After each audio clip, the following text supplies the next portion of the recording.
Setelah 7 tahun pernikahan yang tampak sempurna, Cynthia menemukan satu kebenaran pahit, suaminya punya anak dari perempuan lain. Tapi yang lebih menghancurkan, itu bukan masa lalu, itu kenyataan yang masih berjalan. Haruskah ia bertahan demi cinta, atau pergi demi harga diri?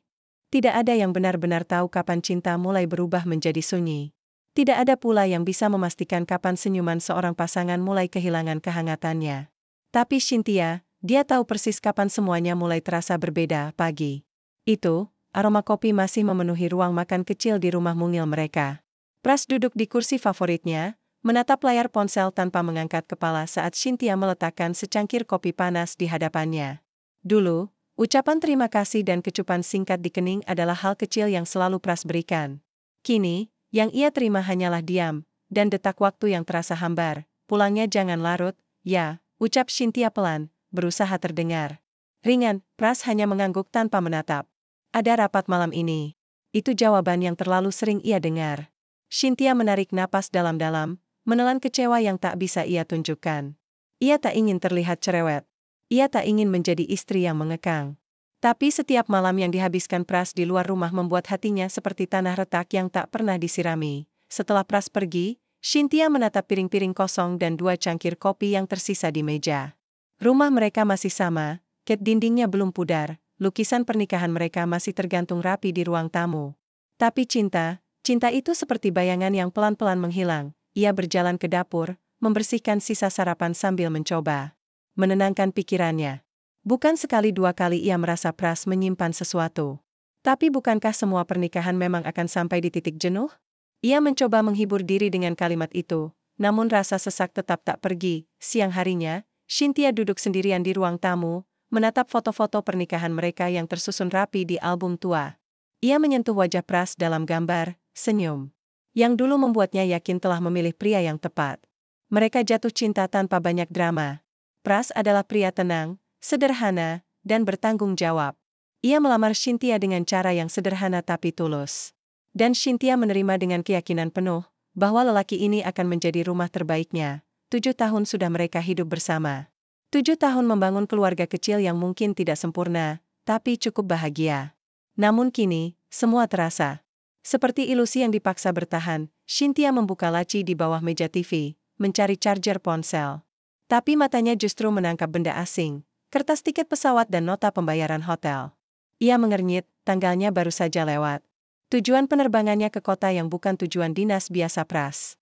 Nama hotelnya juga tidak familiar, jantungnya berdegup lebih cepat. Kenapa Pras tidak cerita? Pikiran itu berputar-putar di kepalanya. Ia berusaha menyangkal. Mungkin memang ada pekerjaan mendadak. Mungkin memang dia lupa memberitahu. Tapi, kenapa harus menginap di hotel yang tidak biasa? Kenapa tidak ada satupun bukti yang ia ceritakan? Cynthia mendasa. Ia meremas tiket itu dan memasukkannya kembali. Matanya memanas, tapi belum ada air mata yang jatuh. Belum. Malamnya, Pras pulang lebih larut dari biasanya. Wajahnya lelah, tapi ekspresinya tak banyak bicara. Ia hanya melepas jas, meletakkannya sembarangan, dan duduk di sofa. Cynthia berdiri di ambang pintu kamar, memperhatikan suaminya diam-diam. Udah makan? Udah, jawab Pras singkat. Tak ada. Kamu sudah makan? Tak ada senyum. Tak ada pelukan. Hanya Pras dan lelah yang seperti tembok tak bisa ditembus. Cynthia menunduk dan kembali masuk kamar. Pintu tertutup perlahan, bersama luka yang makin terasa nyata. Keesokan harinya, Cynthia memutuskan berbicara pada sahabatnya, Icha. Mereka bertemu di sebuah kafe kecil yang biasa mereka kunjungi sejak kuliah. Icha adalah teman paling bisa dipercaya, paling bisa membaca isi hati Cynthia. Lo yakin dia selingkuh? Tanya Icha hati-hati, sambil menyendok es krim ke dalam mulut. Aku nggak bilang dia selingkuh, jawab Cynthia pelan. Tapi dia berubah. Banget. Terlalu sering bohong. Banyak hal kecil yang ditutupin. Icha menatap Cynthia dengan sorot prihatin. Mungkin dia cuma lagi stres kerjaan. Lo tanya langsung, dong. Jangan cuma menebak-nebak. Cynthia menggeleng lemah. Aku takut. Aku takut apa yang kutebak itu beneran. Aku takut kehilangan. Padahal mungkin aku udah kehilangannya dari lama. Icha menggenggam tangan sahabatnya. Apapun yang terjadi, lo nggak sendiri. Kalau dia emang sembunyiin sesuatu, lo punya hak buat tahu. Jangan biarin diri lo terus dihukum sama ketakutan. Cynthia mengangguk pelan, tapi hatinya masih berkecamuk. Ia pulang ke rumah dengan darah sesak. Malam itu, saat Pras sudah tertidur, ia memberanikan diri membuka tas kerja suaminya. Ia tahu itu salah.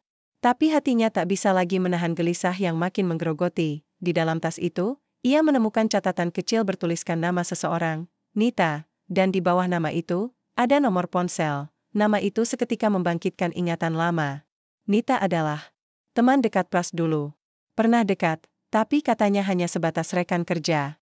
Pras bahkan pernah bilang kalau Nita sudah pindah kerja dan tidak ada hubungan apa-apa lagi. Tapi kenapa namanya muncul lagi sekarang? Cynthia memotret kertas itu dengan ponselnya, lalu menaruhnya kembali di tempat semula. Ia tidak bisa tidur malam itu. Matanya terus menatap langit-langit kamar, sementara bayangan tentang wanita bernama Nita berkeliaran dalam pikirannya. Beberapa hari setelah itu, Pras kembali pulang larut. Cynthia sudah siap. Ia tidak ingin hanya diam.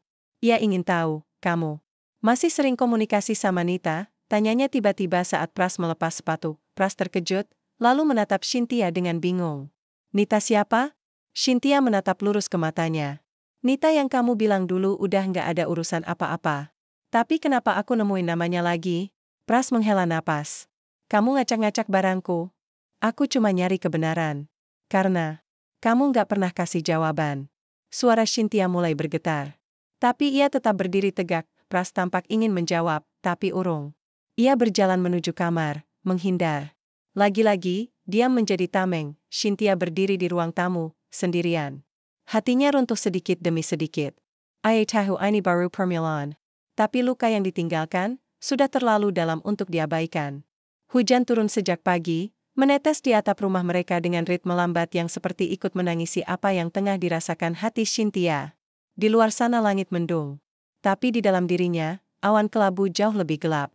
Ia duduk di balik jendela, memandangi tetes hujan yang menari di balik kaca, berharap jawabannya jatuh dari langit seperti gerimis yang datang tanpa permisi. Sejak malam itu, suasana rumah menjadi lebih dingin. Bukan hanya karena hujan yang tak kunjung reda, tapi karena diam Pras yang kini menjadi jurang pemisah antara mereka. Cynthia tak lagi berharap Pras akan menjelaskan apapun. Ia tahu, ada hal-hal yang sengaja dikubur dalam-dalam, karena jika terangkat ke permukaan, bisa menghancurkan segalanya. Tapi, seberapa lama ia harus pura-pura tidak tahu? Ponselnya bergetar pelan. Pesan dari Icha masuk. Masih belum ada perubahan? Cynthia mengetik pelan, lalu menghapus. Jari-jarinya gemetar. Bukan karena dingin, tapi karena kecewa yang makin menebal. Ia tak membalas pesan itu. Ia hanya menarik selimut lebih erat sambil terus menatap keluar jendela, seolah hujan bisa menenangkan badai yang menggulung dalam dadanya. Hari itu Cynthia mencoba melakukan apa pun untuk mengalihkan pikirannya. Ia mencuci pakaian, menyapu rumah 2 kali, lalu memasak makanan kesukaan Pras, sup ayam bening dengan irisan wortel dan seledri. Ia berharap, setidaknya dengan makanan, ia bisa menyentuh kembali sisi lembut dari pria yang pernah mencintainya dengan sepenuh jiwa. Tapi ketika malam tiba dan Pras pulang, hasil masakan itu hanya disentuh sebentar. Tanpa komentar, tanpa pujian, tanpa ucapan terima kasih, Cynthia memaksakan senyum. Aku bikin sup yang kamu suka, ujarnya pelan, hampir berbisik. Pras mengangkat alis. Iya, makasih. Itu saja. Lalu kembali menunduk menatap ponsel. Tidak ada rasa. Tidak ada penghargaan. Tidak ada sinyal bahwa ia masih dianggap sebagai seseorang yang penting di rumah ini. Cynthia menggigit bibir, menahan perih. Kamu sibuk? Ya, tanyanya, mencoba menggali lebih dalam. Lumayan, jawab Pras singkat. Bulan ini banyak proyek baru. Kadang harus ketemu klien sampai malam. Cynthia menilon ludah. Proyeknya di kota sini? Pras berhenti makan sejenak. Pandangannya naik. Mata mereka bertemu. Kenapa tanya begitu? Aku cuma tanya. Cynthia mencoba tetap tenang, meski dadanya sesak. Kamu nggak cerita apa-apa soal hotel dan tiket pesawat waktu itu. Pras meletakkan sendoknya. Wajahnya berubah dingin. Kamu bongkar barang-barangku? Aku khawatir. Suara Cynthia meninggi, akhirnya meledak. Aku istri kamu, Pras. Kamu berubah. Kamu mulai banyak bohong. Kamu pikir aku nggak peka? Pras berdiri. Aku nggak suka dicurigai. Kalau kamu nggak bisa percaya, itu masalah kamu. Masalahku? Suara Cynthia tercekat. Kamu bohong. Kamu yang simpan sesuatu, tapi kamu bilang itu masalahku? Pras tidak menjawab. Ia hanya menatap tajam, lalu masuk ke kamar tanpa mengucapkan sepatah kata pun. Cynthia berdiri di dapur, mematung. Tangan gemetarnya masih menggenggam sendok yang belum sempat ia letakkan. Uap sup yang masih mengepul seakan menjadi saksi bisu bahwa pernikahan mereka sedang nyaris membeku. Malam itu, hujan turun lebih deras. Guntur sesekali menggelegar. Tapi suara-suara alam itu kalah ribut dibanding gemuruh hati Cynthia yang tak kunjung mereda. Ia tak bisa tidur. Pras tidur di sisi lain ranjang, membelakangi dirinya. Jarak antara tubuh mereka hanya sejengkal, tapi terasa seperti dunia yang terpisah. Di antara gemuruh pikiran, Cynthia membuka ponselnya. Ia mencari nama, Nita, di media sosial. Dan Dangan. Mudah, ia menemukannya. Foto profil perempuan itu masih sama, senyum manis dengan lesung pipi dalam. Tapi yang membuat dada Cynthia tercekat adalah unggahan foto seorang anak kecil, laki-laki, kira-kira usia 5 tahun, dengan mata bundar dan garis wajah yang terlalu familiar. Cynthia menatap foto itu lama sekali. Jantungnya berdegup makin kencang. Ia tak ingin menuduh, tapi tatapan mata anak itu, seolah menatap balik, menembus hatinya yang paling dalam. Apakah mungkin, ia mengusap wajahnya yang mulai panas. Napasnya memburu. Lalu, dengan keberanian yang tersisa, ia mengirim pesan ke akun Nita. Halo, maaf kalau saya lancang. Bolkita by Kara? Hanya sebentar. Ia menekan tombol kirim, lalu mematikan ponsel. Dada Cynthia bergemuruh hebat. Tapi ia tahu, tak bisa. Terus tenggelam dalam ketidakpastian. Ia harus tahu kebenarannya. Apapun itu, keesokan paginya, saat Pras sudah pergi kerja, ponsel Cynthia bergetar. Balasan dari Nita masuk, tentu. Kapan kamu bisa ketemu? Jemari Cynthia bergetar saat membalas. Mereka sepakat untuk bertemu di sebuah taman kecil di pinggiran kota. Tempat yang cukup sepi, cukup aman untuk bicara tanpa banyak telinga. Siang itu, hujan sudah reda. Tapi hatinya masih basah oleh kebimbangan. Cynthia duduk di bangku taman dengan jaket menutupi tubuhnya. Pandangannya menatap sekitar, mencari sosok yang selama ini hanya ia lihat dari bayangan, dan di ujung jalan setapak, muncullah sosok wanita. ITU.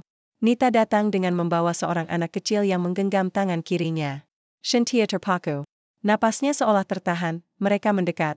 Halo, sapa Nita ramah, meski sorot matanya menyimpan kegugupan, Cynthia berdiri pelan. Halo, terima kasih sudah mau ketemu. Anak kecil itu bersembunyi di balik kaki Nita, memandangi Cynthia malu-malu. Tapi sorot matanya membuat dada Cynthia bergetar lagi. Ia terlalu mirip. Namanya siapa? Bisik Cynthia, menatap anak itu. Nita tersenyum tipis. Rehan. Cynthia duduk kembali. Nita pun ikut duduk, sementara Rehan bermain tidak jauh dari mereka. Maaf, aku langsung saja, ujar Cynthia, suaranya sedikit gemetar. Rehan, anak Pras? Nita terdiam. Lama. Ia menunduk, menggenggam jari-jarinya sendiri. Lalu perlahan, ia mengangguk pelan. Cynthia menahan napas. Aku nggak pernah niat masuk ke hidup kalian lagi, ucap Nita pelan, menunduk. Tapi Pras yang datang sendiri waktu itu. Katanya dia kesepian. Katanya dia merasa kamu terlalu sibuk dengan urusan rumah, jadi, saat aku kira dia lembur, dia datang ke kamu. Suara Cynthia menegang. Nita tidak menjawab. Tapi diamnya adalah pengakuan yang jauh lebih menyakitkan dari kata apapun. Cynthia menatap Rehan dari kejauhan. Anak itu tertawa kecil saat melihat burung-burung kecil berkumpul. Matanya terlalu serupa dengan Pras. Air mata Cynthia menidis. 1, 2, lalu tak terbendung. Kenapa? Isaknya pelan. Kenapa semua harus dibangun di atas kebohongan? Nita tak bisa berkata apa-apa. Ia hanya menunduk dalam rasa bersalah yang tak bisa dihapuskan. Cynthia bangkit berdiri. Ia harus pergi. Ia harus jauh dari semua ini. Langkah kakinya gontai, tapi hatinya sudah hancur. Ia kini tahu, rumah yang ia jaga dengan air mata dan cinta selama 7 tahun, ternyata berdiri di atas pondasi rapuh bernama pengkhianatan. Langkah kaki Cynthia terasa berat saat ia kembali ke rumah. Meski hujan tak lagi turun, basah masih membekas di ujung jemari dan ujung hatinya. Rasanya seperti berjalan di atas pecahan kaca. Setiap kenangan yang dulu terasa indah, kini berubah menjadi serpihan tajam yang menggores tanpa ampun. Sesampainya di rumah, pintu ia buka pelan. Sepi menyambutnya. Tidak ada suara. Tidak ada tawa. Hanya keheningan yang kini menjadi teman paling setia. Ia duduk di sofa, menatap lantai dengan pandangan kosong. Di hadapannya tergantung foto pernikahan mereka. Ia dan Pras berdiri berdampingan. Dengan senyum tulus yang sekarang terasa seperti lelucon kejam. Cynthia mengangkat foto itu, menatapnya lama, lalu meletakkannya telungkup di atas meja. Berapa lama kamu menyimpan semuanya dariku? Bisiknya sendiri. Di luar, suara kendaraan berlalu lalang tak membuatnya menoleh. Dunia terus berjalan. Sementara hidupnya terasa berhenti di satu titik di mana hatinya mulai kehilangan bentuk. Cynthia tak tahu harus menangis atau marah. Yang ia tahu hanya satu hal, dirinya tak bisa diam. Keesokan harinya, setelah malam yang nyaris tanpa tidur, Cynthia memutuskan kembali mencari tahu. Ia merasa harus lebih dari sekadar mendengar pengakuan. Ia perlu melihat. Ia perlu tahu seluruh kenyataan yang selama ini disembunyikan darinya. Ia kembali membuka ponsel, mencari-cari unggahan lama Nita. Ia menggulir ke bawah, mengamati potret Rayhan dari masa bayi hingga sekarang. Semua gambar itu diunggah dengan narasi singkat yang tak menyebut siapapun. Tidak pernah ada nama Pras. Tidak ada foto kebersamaan. Tapi satu hal yang mengusik, waktu unggahan itu terjadi tidak lama setelah tahun pertama pernikahan mereka. Jadi, sudah selama itu? Hatinya mencelos. Ia memandangi tanggal-tanggal itu seperti menghitung jarum yang menancap di dada. Bahkan, saat ia hamil dan mengalami keguguran pertamanya, Pras ternyata tengah berada dalam pelukan perempuan lain, tubuhnya gemetar. Tapi ia tidak bisa berhenti. Ia terus mencari jejak, komentar, tanda suka, siapa yang terlibat dalam unggahan-unggahan Nita. Dan dari sana, satu nama muncul berulang kali, Yuga. Teman lama Pras. Seseorang yang dulu sering mereka ajak nongkrong. Berdua. Seseorang yang pernah dianggap sahabat keluarga. Tanpa pikir panjang, Cynthia mengetik pesan pada Yuga, boleh kita ketemu? Aku cuma butuh bicara. Tolong, jawaban datang tidak lama kemudian, kamu di mana? Aku jemput Sakurang. Sheng. Itu, mereka bertemu di sebuah warung makan sederhana di pojok kota. Tempat yang dulu sering mereka datangi bertiga, Cynthia, Pras, dan Yuga. Banyak tawa yang dulu tercipta di sana. Tapi hari ini, tidak ada yang tersisa dari kehangatan itu. Yuga duduk di seberangnya, wajahnya tegang. Ia menatap Cynthia lama sebelum. Akhirnya bicara, aku udah duga kamu bakal tahu juga, Sin. Cynthia menunduk, menggenggam jari-jari sendiri. Sejak kapan kamu tahu? Sejak awal? Sejak pertama mereka ketemu lagi. Pras cerita ke aku. Dia bilang dia cuma pengen ngobrol. Katanya Nita butuh teman curhat. Tapi setelah itu, aku tahu dia bohong. Cynthia menatap Yuga dalam-dalam. Kamu nggak pernah bilang apa-apa ke aku. Yuga terdiam sejenak, lalu mengembuskan napas panjang. Aku pengen bilang, Sering. Tapi aku nggak punya hak, Sin. Itu rumah tangga kalian. Aku nggak tahu bagaimana cara ngomong tanpa ngerusak semuanya. Semuanya udah rusak sekarang. Cynthia menunduk lagi. Air matanya mulai menitik. Dia punya anak sama perempuan lain, dan aku nggak tahu apa-apa. Aku tinggal serumah, berbagi tempat tidur, berbagi hidup sama orang yang hidupnya ternyata nggak pernah benar-benar penuh untukku. Yuga menggeser tisu ke hadapannya. Aku minta maaf, Shin, sungguh. Tapi Pras juga bukan setan. Aku lihat dia tersiksa, tapi dia pengecut. Dia nggak punya keberanian buat jujur. Dia pikir kalau dia terus pura-pura setia, semuanya bisa tetap aman. Pengecut, ucap Cynthia pelan, dingin. Dia membiarkan aku hidup dalam kebohongan selama bertahun-tahun. Suara mereka tenggelam dalam hiruk-pikuk warung. Tapi hati Cynthia seperti menelan segala suara. Ia merasa lelah. Teramat lelah. Tapi ia tak bisa berhenti. Luka ini harus diselami sampai dasar. Beberapa hari kemudian, Cynthia mulai mengikuti gerak-gerik Pras. Ia memeriksa aplikasi pelacakan lokasi yang pernah ia pasang di ponsel mereka, dulu saat Pras sempat kehilangan mobil. Ia mengecek kembali, dan ternyata, tanpa disadari Pras, fitur itu masih aktif. Dan di malam ketiga, setelah Pras pamit untuk lembur, Cynthia melihat titik lokasi itu tidak bergerak dari sebuah alamat perumahan. Bukan kantor. Bukan hotel. Tapi, sebuah rumah, ia tahu, rumah itu bukan milik kolega Pras. Dengan jantung berdegup kencang, Cynthia menyusul. Ia berhenti di ujung jalan, menatap rumah bercat abu-abu itu dari kejauhan. Lampu ruang tamu menyala. Dari balik jendela, ia bisa melihat siluet Pras sedang duduk di sofa, dan sesosok perempuan, mendekat sambil membawa segelas minuman. Itu Nita. Cynthia menahan napas. Tapi dadanya sudah sesak. Tangannya gemetar di atas setir. Ia tidak tahu harus melangkah atau mundur. Tapi langkah hatinya telah sampai pada satu titik yang tak bisa lagi ditarik kembali. Pintu rumah terbuka. Rayhan keluar sambil berlari kecil, lalu memeluk kaki Pras yang menunduk dan mengangkat tubuh mungil itu tinggi-tinggi, tawa. Kanda. Pelukan, pemandangan yang selama ini ia harap bisa ia miliki, ternyata diberikan Pras pada orang lain, Cynthia. Tak sanggup lagi, ia memutar mobil dan pergi. Air matanya pecah di tengah gelapnya malam. Ia menangis sekencang-kencangnya, hingga suaranya habis. Tapi yang lebih menyakitkan dari pengkhianatan adalah kenyataan bahwa Pras tidak pernah benar-benar membiarkan dirinya menjadi rumah. Malam itu, Cynthia menulis surat. Bukan untuk Pras, tapi untuk dirinya sendiri. Aku telah mencintai dengan utuh. Memberi dengan tulus. Tapi cinta tak bisa berdiri sendiri jika yang lain memilih bersembunyi. Jika rumah ini harus hancur, biarlah hancur dengan kejujuran, bukan dengan ilusi. Cynthia menutup buku catatannya. Ia sudah tahu apa yang harus dilakukan. Tapi untuk melangkah, ia masih perlu kekuatan. Dan kekuatan itu sedang ia kumpulkan dari serpihan hatinya yang berserakan. Senja merayap perlahan ke ufuk barat, menyapu langit dengan semburat jingga yang teduh. Di ruang tamu rumah kecil itu, Cynthia duduk di kursi berlengan, matanya tertuju pada pintu yang tertutup rapat. Napasnya berat, kakinya bergetar. Kali ini, ia tidak mungkin lagi membiarkan bayang-bayang kebohongan terus bersembunyi di balik dinding-dinding kosong. Ia menghela napas panjang, menenangkan gemuruh di dadanya. Perlahan, ia berdiri, melangkah menuju pintu. Jari-jarinya menekan gagang kayu. Dinjen. Jantungnya berdegup kencang, namun tekadnya lebih kuat daripada rasa takut yang meniergap. Ia membuka pintu dengan satu tarikan perlahan, nyaris tanpa suara. Di dalam kamar itu, Pras sedang duduk di sudut dekat jendela, menatap siluet pepohonan yang bergoyang diterpa angin senja. Wajahnya tampak murung, namun mata itu, mata yang dulu selalu memancarkan kehangatan, kini memancarkan luka yang mengakar jauh ke dalam. Saat pintu terbuka, ia menoleh pelan. Sekilas terkejut melihat kehadiran Cynthia, tanpa sepatah kata pun, Cynthia menyeberang masuk, menutup pintu dengan lembut.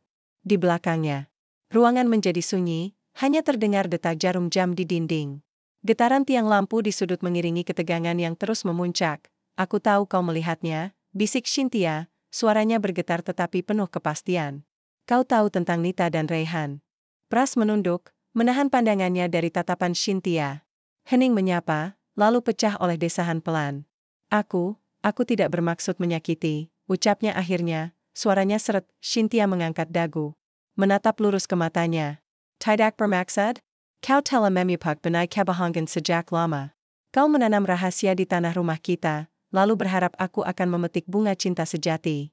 Pras terdiam, wajahnya menegang. Tangan Cynthia mengepal, jari-jarinya menekan kain gaun yang ia kenakan. Pikirannya berputar cepat.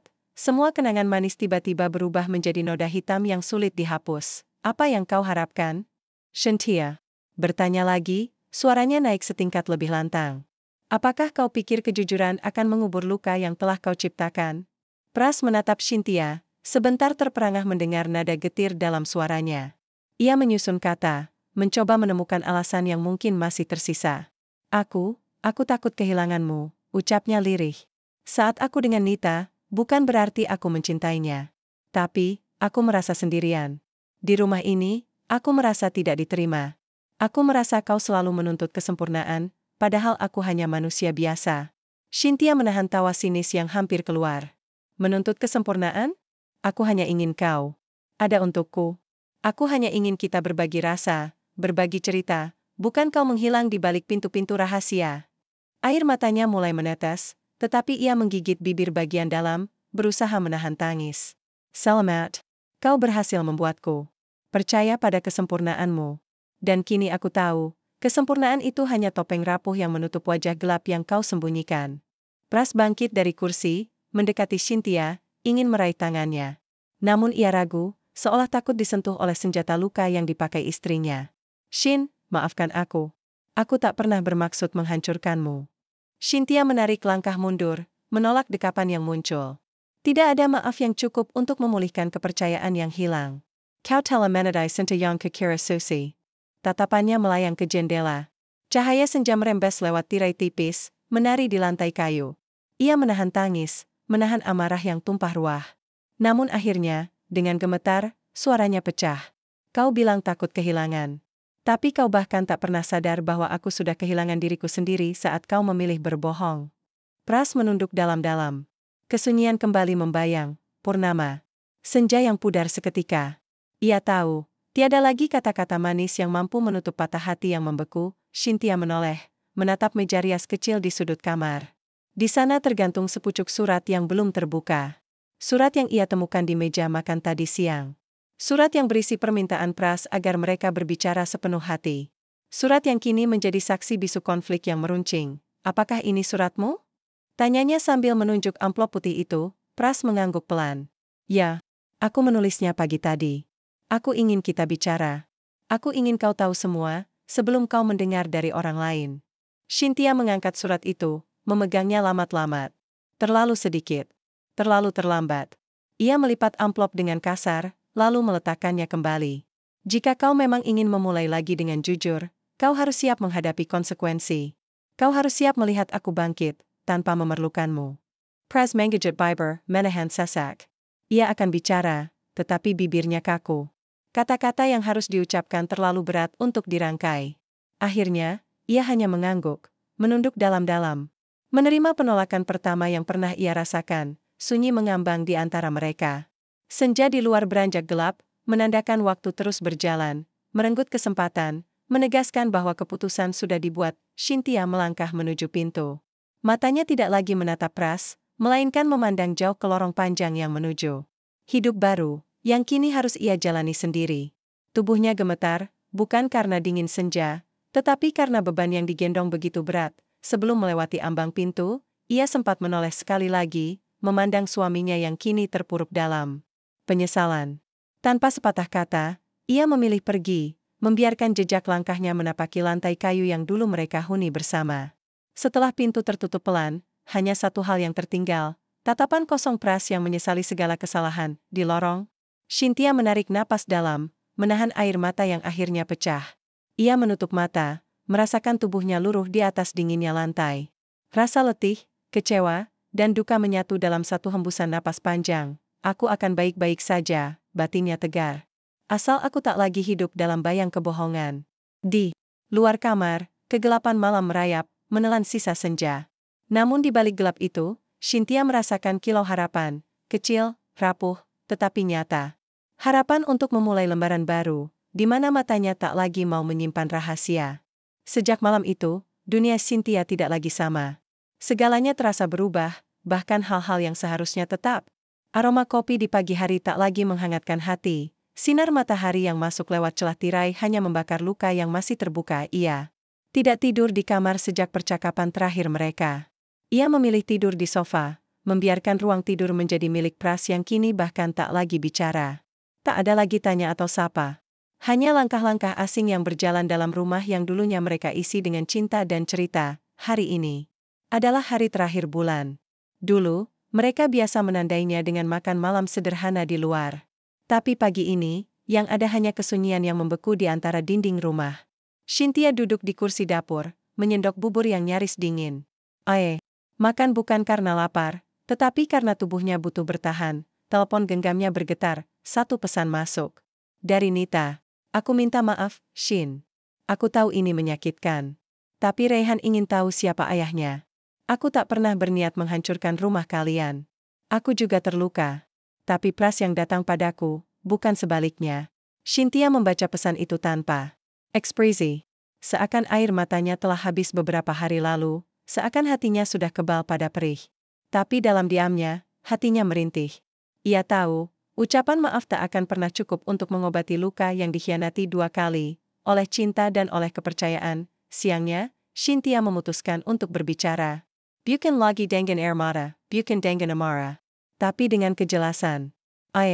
Menunggu Pras pulang di ruang tamu, mengenakan pakaian sederhana dan menyembunyikan ketegangan di balik raut yang tenang. Tapi di dalam dadanya, badai menggulung tanpa jeda. Pras pulang sekitar menjelang sore. Langkahnya berat, wajahnya lelah, dan tatapannya kosong. Ia tampak terkejut melihat Cynthia menunggunya. Tapi kali ini, ia tidak memilih kabur ke kamar seperti biasanya. Cynthia mempersilakan dia duduk. Ia menunggu sampai Pras meletakkan tasnya dan duduk di seberangnya, di sofa yang sama. Aku ingin kita bicara. Satu kali saja. Setelah ini, tak akan ada lagi tanya. Tak akan ada lagi penjelasan. Aku hanya ingin semuanya selesai hari ini. Pras mengangguk perlahan, meski jelas dari sorot matanya bahwa ia belum siap. Tapi ia tahu, ia tak bisa lagi bersembunyi. Cynthia membuka mulut, suaranya datar. Rehan anakmu. Aku sudah tahu. Pras menunduk, diam, aku sudah bertemu Nita. Aku sudah melihat bagaimana Rehan memelukmu. Bagaimana kau tersenyum padanya seperti tak pernah kehilangan apa pun. Masih diam. Tapi Pras mengepalkan tangan. Napasnya berat, aku tidak akan tanya. Kenapa? Aku tidak akan minta alasan. Aku hanya ingin tahu satu hal. Cynthia menatap langsung ke matanya. Kenapa kau memilih terus hidup bersamaku, padahal sebagian hatimu sudah kau bagi untuk keluarga lain? Pras membuka bibir, tapi suara tak langsung keluar. Butuh waktu untuk akhirnya ia bicara, pelan dan tertahan. Karena aku mencintaimu. Cynthia tertawa kecil, getir. Senta. Kepalanya menggeleng. Kalau itu cinta, kenapa rasanya seperti pisau yang kau tangkapkan perlahan? Pras bangkit dari duduknya, berjalan mondar-mandir di ruang tamu seperti orang kebingungan. Aku mencintaimu, Cynthia. Aku memang salah. Tapi aku tak pernah ingin kehilangan kamu. Nita bukan pilihan. Dia hanya pelarian. Dan Rehan? Tanya Cynthia cepat, matanya menyala. Rehan itu pelarian juga? Pras terdiam. Wajahnya keruh, seperti lumpur yang baru diaduk. Tidak, jawabnya akhirnya. Rehan anakku. Aku tak bisa menyangkal itu. Cynthia bangkit. Tepat. Dan itu yang membuat luka ini makin dalam. Kau menyimpan anakmu sendiri dari istrimu selama bertahun-tahun. Dan kau pulang ke rumah ini, pura-pura jadi suami yang sisa, pura-pura jadi lelaki baik yang tak pernah meninggalkan jejak kotor. Aku takut, Shin. Aku takut kehilangan kamu, ulang Pras, suaranya pecah. Berhenti bilang kau takut kehilangan, potong Cynthia, suaranya naik. Yang harusnya kau takutkan adalah kehilangan harga dirimu sendiri saat memilih untuk terus menipu. Mereka terdiam. Ruang tamu yang kecil terasa seperti jurang yang dalam. Suara jam dinding berdetak semakin keras di telinga mereka. Pras menatap Cynthia, bibirnya bergetar. Aku bersedia menebus semua, Shin. Aku akan bicara dengan Nita. Aku akan bereskan semuanya. Asal kamu jangan pergi, Cynthia menggeleng pelan. Air matanya kembali menetes, pelan dan sunyi. Aku tidak bisa. Aku sudah berusaha jadi istri yang kuat, yang bisa bertahan meski tak pernah disentuh, meski tak pernah ditanya kabar. Meski harus menunggu sampai kau pulang tanpa tahu apa yang kau sembunyikan, ia menelan isaknya, tapi aku manusia, Pras. Aku bukan tempat untuk kau tinggalkan luka lalu pulang seenaknya. Aku bukan pelabuhan bagi kapal yang sengaja berlayar mencari pelukan lain. Pras mendekat. Ia ingin memeluk. Tapi kali ini, Cynthia mundur. Ia berdiri tegak. Tegas, aku akan pergi dari rumah ini. Bukan karena aku lemah. Tapi karena aku harus menyelamatkan diriku sendiri. Kamu nggak perlu pergi, Shin. Kita bisa mulai lagi. Kita bisa perbaiki semuanya, tidak, Pras. Kau bisa perbaiki hidupmu, tanpaku. Kau bisa jalani semua kesalahanmu, tanggung jawabmu, sebagai lelaki dewasa. Tapi jangan libatkan aku dalam kebohonganmu lagi. Cynthia melangkah ke kamar. Ia mengeluarkan koper kecil dari lemari, mengisinya dengan pakaian seadanya. Pras hanya berdiri mematung di pintu, tak lagi punya kekuatan untuk menahan atau membujuk. Ketika Cynthia selesai, ia melewati Pras tanpa berkata apa-apa. Tapi langkah kakinya mantap. Ia menuju pintu rumah, membukanya perlahan. 1 detik sebelum melangkah keluar, ia menoleh sekali lagi, selamat tinggal, Pras. Bukan karena aku tak cinta, tapi karena aku memilih mencintai diriku sendiri. Lalu ia melangkah keluar. Menuruni anak tangga dengan langkah tenang, menyambut malam yang mulai turun. Jalanan tampak lengang. Udara dingin. Tapi entah kenapa, kali ini ia merasa lebih hidup. Setelah bertahun-tahun menjadi bayangan di balik kisah cinta mereka, Cynthia akhirnya memilih menjadi terang bagi dirinya sendiri. Ia tak tahu kemana langkah ini akan membawanya. Tapi satu hal pasti, ia tak akan kembali pada ilusi yang pernah ia anggap remeh. Udara pagi menyambut dengan rasa asing. Cynthia menatap langit-langit kamar kontrakan kecil yang baru ia tempati 2 hari lalu. Dindingnya polos, ranjangnya sempit, dan suara kendaraan dari luar jendela tidak berhenti berdengung. Tapi setidaknya, tidak ada lagi aroma parfum Pras. Tidak ada baju pria di gantungan. Tidak ada cangkir kopi berdua. Dan yang paling penting, tidak ada kepura-puraan, ia bangkit dari tempat tidur. Tubuhnya terasa lelah, tapi pikiran jauh lebih letih. 2 hari berlalu. Sejak ia keluar dari rumah yang dulu ia bangun bersama Pras. 2 hari yang terasa seperti 2 kehidupan penuh. Dunia berubah seketika. Ia tidak lagi menjadi seorang istri, tapi belum juga menjadi wanita bebas. Ia terombang-ambing di antara kehilangan dan pembuktian diri. Telepon genggamnya berdering. Nama mama terpampang di layar.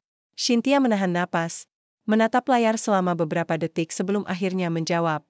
"Hello, Ma." Cynthia, suara ibunya terdengar berat. "Kamu di mana sekarang? Kenapa keluar rumah? Apa yang sebenarnya terjadi dengan kalian?" Cynthia memejamkan mata. Ia tahu pertanyaan itu akan datang. Dan ia tahu, jawaban apapun yang ia beri, akan terasa salah. "Aku cuma butuh waktu sendiri, Ma," ujarnya lembut. "Tolong jangan tanya yang belum bisa aku jawab." "Waktu sendiri?" Suara ibunya meninggi. "Shin, kamu itu istri. Kalau ada masalah rumah tangga, diselesaikan. Jangan malah pergi begitu aja. Apa kamu pikir Pras nggak punya beban?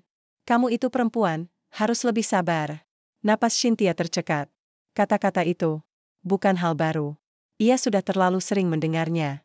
Bahwa perempuan harus tahan.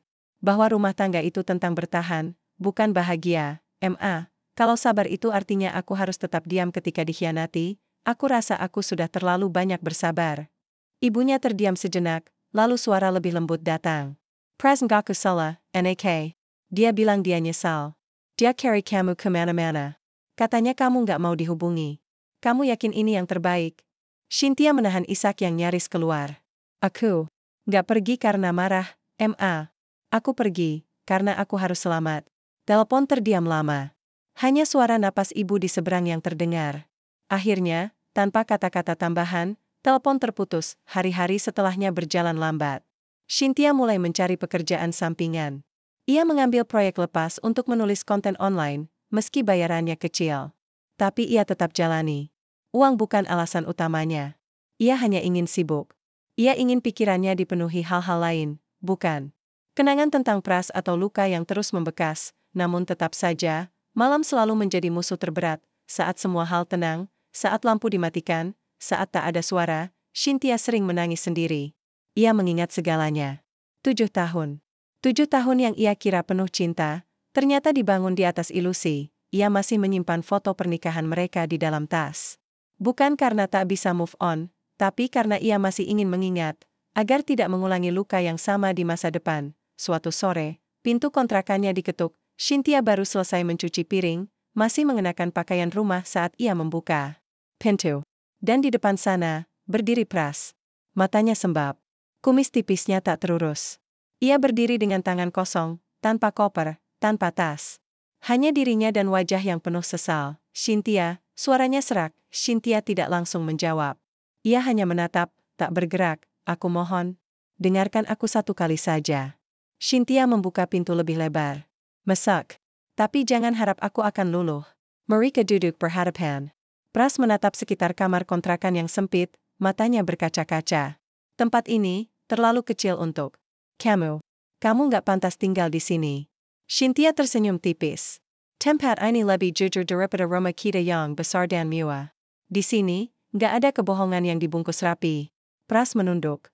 "Aku kehilangan kamu. Aku merasa hidupku kosong. Nita bukan apa-apa, Shin.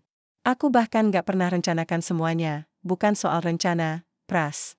Tapi soal pilihan. Kau memilih berbohong. Berkali-kali. Itu yang membunuhku." Pras menggenggam lututnya sendiri.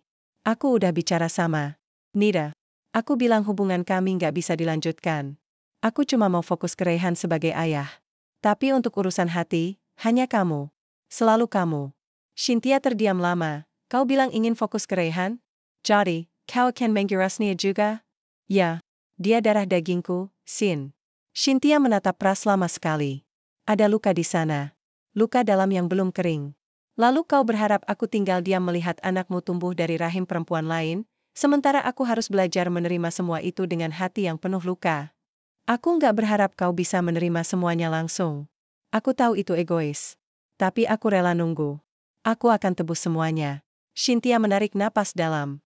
"Bukan waktunya yang akan menyembuhkan, Pras. Tapi kejujuran. Dan kamu sudah kehilangan itu dariku." Hening sejenak, Cynthia berdiri. "Kita mungkin bisa bicara lagi nanti. Mungkin suatu hari. Tapi hari ini, aku masih memilih sendiri." Pras berdiri pelan. Ia tahu waktunya belum datang. Ia melangkah keluar, menatap Cynthia sekali lagi, lalu membungkuk singkat sebelum pergi. Tanpa kata. Tanpa janji, Cynthia menutup pintu. Ia berdiri mematung di balik daun pintu, tangannya masih menggenggam kenop dengan erat. Air matanya jatuh. Bukan karena harapan, tapi karena kehilangan yang sudah tak mungkin diubah. Beberapa hari kemudian, Cynthia menerima undangan dari kantor tempat ia dulu bekerja sebelum menikah. Teman lamanya mengajak bertemu. Ia ragu awalnya, tapi kemudian memutuskan datang. Di sana, ia menemukan hal yang tak pernah ia duga, dirinya yang baru. Ia mulai bicara lagi, tertawa lagi, berdiskusi tanpa rasa takut. Ia merasa hidup. Bukan karena ada lelaki lain. Bukan karena ingin membalas. Tapi karena akhirnya ia punya ruang untuk menjadi dirinya sendiri. Sore itu, saat ia berjalan pulang, langit menguning. Angin bertiup lambat. Ia berhenti di bawah pohon tua, memandangi daun-daun yang jatuh. Hidupnya telah berubah. Dunia yang dulu ia bangun dengan cinta kini telah runtuh. Tapi dari reruntuhan itu, ia membangun dirinya yang lebih kuat sendiri, tapi utuh. Langit pagi hari itu berwarna pucat. Kabut tipis menyelimuti jendela kontrakan mungil yang kini mulai terasa seperti rumah. Di meja kecil dekat dinding, secangkir teh meluruhkan uap hangat, sementara Cynthia duduk bersila di lantai, menyisir. Rambat dangan pelan. Ia bilam sepenanya pulih. Tapi luka-lukanya kini tak lagi bernanah. Ia mulai belajar merawatnya dengan ketulusan, bukan kemarahan. Sudah hampir 1 bulan sejak ia meninggalkan rumah yang dulu dibangun atas nama cinta. Sejak itu, banyak yang berubah. Mulai dari rutinitas paginya, sampai cara ia memandang bayangannya sendiri di cermin. Ia tidak lagi melihat seorang istri yang kehilangan suami. Ia melihat wanita yang bertahan dalam kejujuran, meski harus berjalan sendiri. Tawaran kerja tetap dari perusahaan lamanya datang seminggu lalu. Setelah banyak pertimbangan, ia menerimanya. Bukan karena ingin sibuk, tapi karena ingin memberi arti pada hari-harinya. Lingkungan kantor tak lagi membuatnya takut. Ia tidak lagi merasa harus menyembunyikan duka atau pura-pura tegar. Ia justru mulai menemukan dirinya, yang dahulu hilang, terbungkus dalam tuntutan sebagai istri sempurna, dan hari ini, ia punya janji penting. Siang itu, ia berdiri di sebuah taman yang rindang. Di dekat ayunan tua, seorang anak kecil berdiri memandang. Si Kleiling. Wajahnya bulat, matanya besar, dan senyum kecilnya menampilkan lesung pipi yang dalam. Cynthia mengenal wajah itu. Bukan dari dekat, tapi dari banyak foto yang ia telusuri diam-diam di malam-malam sunyi. Rayhan, tak jauh darinya, berdiri sosok wanita berwajah teduh namun tampak canggung. Nita. Mata mereka bertemu. Nita ragu, lalu melangkah mendekat. Halo? Cynthia mengangguk kecil. Terima kasih sudah mau bertemu. Nita menarik napas panjang. Aku nggak tahu harus mulai dari mana. Tapi aku ingin minta maaf, sekali lagi. Bukan hanya karena hubungan kami dulu, tapi juga karena telah melibatkanmu dalam luka yang seharusnya tidak kau tanggung. Cynthia memandang perempuan di hadapannya itu lama. Ia tidak melihat musuh. Tidak juga korban. Ia hanya melihat sesama perempuan, yang sama-sama terjebak dalam pilihan hidup yang tidak mudah. Waktu nggak bisa diputar, Nit. Tapi aku percaya, kesalahan bisa ditebus. Asal kamu jujur pada dirimu sendiri. Nida menandak, suaranya pelan. Aku tidak tahu Rayhan akan bertumbuh tanpa tahu siapa ayahnya. Aku sempat ingin menyimpan semuanya. Tapi anak itu terlalu pintar. Dia mulai bertanya, dan aku tak sanggup lagi berbohong. Cynthia menoleh pada Rayhan, yang kini tertawa kecil mengejar kupu-kupu. Aku sudah melihat bagaimana dia memeluk Pras. Aku tahu kau tidak bohong soal rasa itu. Rayhan pantas tahu siapa ayahnya. Tapi, aku juga pantas tahu siapa suamiku sebenarnya. Dan sekarang semuanya sudah jelas. Nita menggigit bibirnya sendiri, lalu memberanikan diri bertanya, kau masih mencintai Pras? Pertanyaan itu menggantung di udara. Lama, Cynthia menoleh perlahan. Mungkin. Tapi cinta yang tak lagi aku perjuangkan. Karena cinta tak cukup tanpa kejujuran. Nita mengangguk kecil, matanya berkaca-kaca. Kau lebih kuat dari yang aku kira, Cynthia tersenyum, tulus. Bukan kuat. Hanya terlalu sering patah, hingga aku akhirnya belajar berdiri di atas puingnya sendiri. Petang mulai turun. Cynthia berjalan kaki pulang dari taman, membiarkan angin menyibak anak rambutnya yang panjang. Jalanan tak lagi tampak asing. Rasa kehilangan dalam dirinya mulai digantikan oleh penerimaan. Ia tidak lagi menunggu Pras menjemput, tidak lagi menggenggam telepon berharap pesan masuk. Ia hanya menanti dirinya sendiri, tumbuh, hari demi hari. Sesampainya di kontrakan, ia mendapati seikat bunga mawar putih tergantung di gagang pintu. Tidak ada kartu. Tidak ada nama pengirim. Tapi ia tahu. Bau parfum khas Pras masih tersisa di kelopaknya. Cynthia memandangi bunga itu lama. Ia membawanya masuk, meletakkannya di meja kecil, lalu duduk menatapnya tanpa kata. Bukan karena berharap, tapi karena ia belajar memisahkan yang datang dari rasa bersalah dengan yang lahir dari cinta murni. Teleponnya berdering, pesan dari Pras. Aku tak ingin kau kembali karena kasihan. Aku ingin kau pulang jika hatimu memang mau. Jika tidak, aku akan tetap menjadi ayah untuk Rayhan, dan tidak akan memaksa. Terima kasih sudah pernah menjadi rumah untukku. Cynthia membalas singkat. Terima kasih juga sudah jujur. Tapi aku tidak akan pulang ke rumah yang pernah memenjarakanku dalam senyuman palsu. Aku sedang membangun rumah baru. Di dalam diriku sendiri. Setelah itu, ia menaruh telepon di meja dan duduk di dekat jendela. Menatap langit yang mulai gelap. Di luar sana, dunia berputar cepat.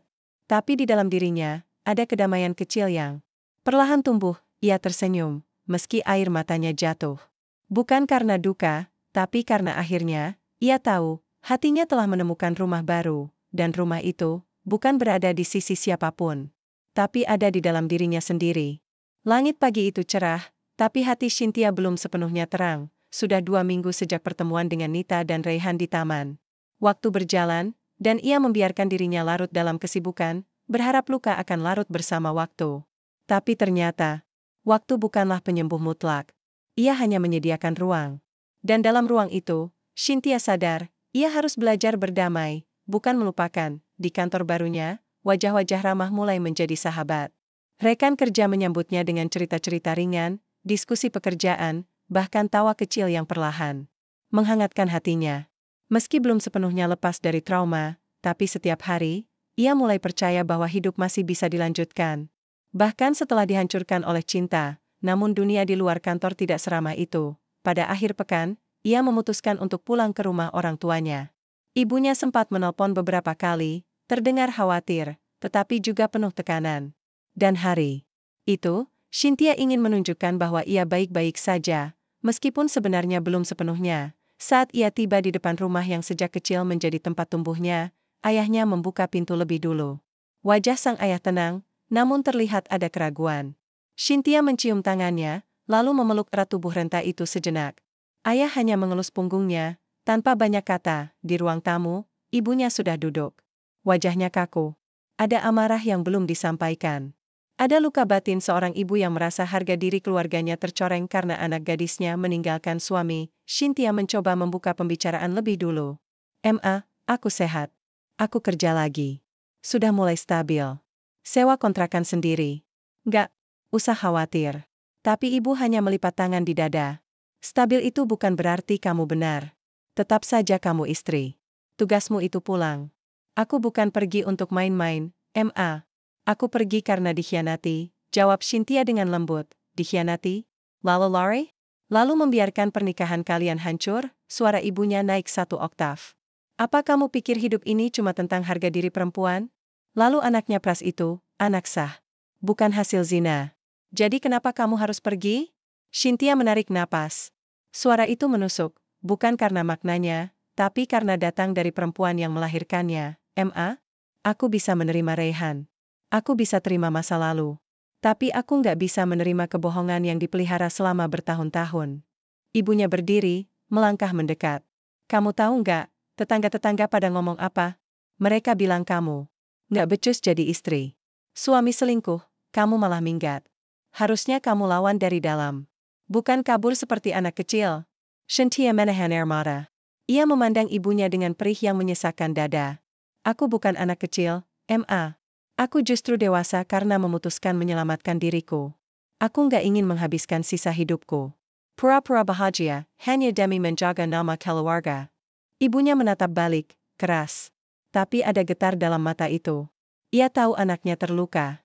Ia tahu, meski tidak ia akui, bahwa Cynthia punya hak untuk marah. Kalau kamu pergi terus, siapa yang akan menjaga rumah tanggamu? Cynthia menghela napas panjang. Rumah tangga itu dibangun oleh 2 orang, bukan 1. Kalau aku sendirian yang bertahan, itu bukan rumah tangga. Itu penjara. Ruangan hening, sang ayah yang sejak tadi hanya mendengarkan, akhirnya bicara. Sudahlah, biarkan dia tenang dulu. Dia bukan kabur. Dia sedang menyembuhkan dirinya. Cynthia menoleh, menatap ayahnya dengan syukur yang tak terucapkan. Dalam diamnya, ternyata sang ayah lebih mengerti luka anak perempuannya. Sepulang dari rumah orang tua, sore itu Cynthia memutuskan berjalan kaki melewati jalur yang dulu biasa ia lewati bersama Pras. Trotoar panjang, toko kecil di ujung, bangku. Taman yang pernah menjadi tempat mereka bercanda sebelum menikah. Semua itu kini seperti album kenangan yang berdebut. Ia tak membencinya. Tapi juga tak ingin kembali. Di tengah langkah, seseorang menyapa dari belakang. Sin, ia menoleh. Pras berdiri di sana. Tubuhnya lebih kurus. Tatapannya tetap sama, penuh. Sesal, aku nggak tahu kamu lewat sini. Tapi, aku senang bisa ketemu. Cynthia tidak menjawab. Ia hanya menunggu Pras melanjutkan. Aku nggak mau maksa. Tapi bolaku temani jalan sebentar? Cynthia berpikir, lalu mengangguk pelan. Mereka berjalan beriringan, tanpa menyentuh. Hanya dua orang yang pernah saling mencintai, sekarang berjalan di dunia yang berbeda. Aku belajar banyak sejak kamu pergi, ucap Pras perlahan. Tentang jadi lelaki. Tentang jadi ayah. Tentang jadi manusia. Cynthia menoleh. Dan kamu tahu, semua itu harus kau pelajari, setelah kau menghancurkan seseorang. Aku tahu. Dan aku menyesal. Pras menghentikan langkah.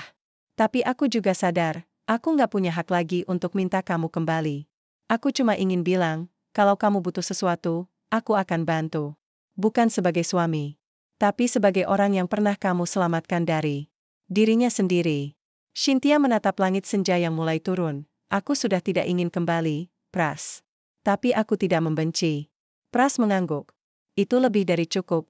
Malam itu, di kamarnya, Cynthia duduk menulis di buku catatan kecil. Ia menulis tanpa menangis. Tangannya tidak gemetar. Ia menuliskan sesuatu yang lama tertunda, sebuah pengakuan untuk dirinya sendiri. Aku tidak gagal karena memilih pergi. Aku berhasil karena memilih untuk hidup. Duka bukan musuh. Ia teman seperjalanan yang mengajarkanku bernapas lebih pelan, agar aku tak terburu-buru jatuh ke lubang yang sama. Luka ini bukan kutukan. Ia adalah jalan pulang. Bukan menuju rumah yang pernah ku kenal, tapi ke dalam diriku sendiri. Dan untuk pertama kalinya, ia tidur nyenyak. Tanpa mimpi. Tanpa tangis. Hanya rasa lega yang mengendap perlahan di sela napas yang tenang. Langkah kaki Cynthia tak lagi ragu. Pagi itu, ia mengenakan kemeja putih sederhana dan celana hitam yang bersih disetrika. Rambutnya dikuncir rapi ke belakang. Di hadapan cermin, ia tidak sedang melihat seorang istri yang dikhianati, atau perempuan yang meninggalkan rumah tangganya. Ia melihat seorang wanita yang bangkit. Yang memilih luka sebagai titik balik, bukan titik akhir. Ia sudah 3 minggu bekerja di kantor barunya, dan minggu ini ia diminta menjadi pembicara dalam forum perempuan di salah satu komunitas yang bekerja sama dengan kantornya. Awalnya ia ragu, tapi sebuah suara di dalam hatinya membisikkan bahwa kini bukan saatnya bersembunyi. Sudah cukup lama ia menyimpan luka. Kini, saatnya ia berbagi bukan untuk membuka aib, tapi untuk menjadi saksi bahwa bangkit itu mungkin. Sesampainya di aula tempat acara berlangsung, Cynthia disambut hangat oleh panitia. Para peserta mulai berdatangan, sebagian besar perempuan dengan berbagai latar belakang, ada yang ibu rumah tangga, karyawan swasta, pelaku usaha kecil, bahkan mahasiswi yang baru lulus. Cynthia menyadari, setiap dari mereka menyimpan kisah. Mungkin tidak semuanya penuh luka seperti dirinya, tapi semua pasti pernah jatuh dan mencari pijakan. Ketika namanya dipanggil untuk maju, Cynthia berdiri, menatap mikrofon di depan dengan tenang. Ruangan itu hening. Semua mata tertuju padanya. Tangannya sedikit bergetar, tapi ia menarik napas panjang, dan tersenyum. Aku bukan siapa-siapa, ucapnya pelan. Aku bukan tokoh hebat atau perempuan yang hidupnya sempurna. Tapi aku di sini, karena aku pernah hancur. Dan aku ingin kalian tahu bahwa hancur bukan akhir. Beberapa peserta mulai menunduk. Ada yang mulai mengusap air mata.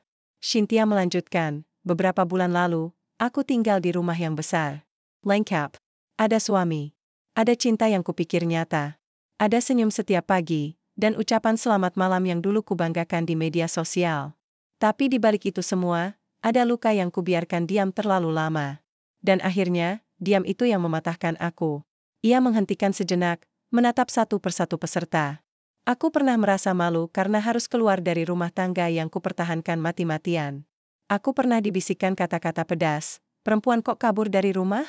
Nggak kuat jadi istri. Tapi hari ini aku berdiri di sini, bukan untuk membela diri. Aku berdiri di sini karena aku tahu, tidak semua perempuan punya tempat untuk bicara. Maka biar aku yang bicara untuk mereka. Tepuk tangan pelan terdengar. Beberapa kepala mengangguk. Menjadi perempuan yang memilih dirinya sendiri bukan berarti egois. Tapi sadar bahwa kita juga berhak bahagia. Bahwa cinta tidak boleh membuat kita kehilangan akal sehat. Dan bahwa memaafkan bukan selalu berarti menerima kembali.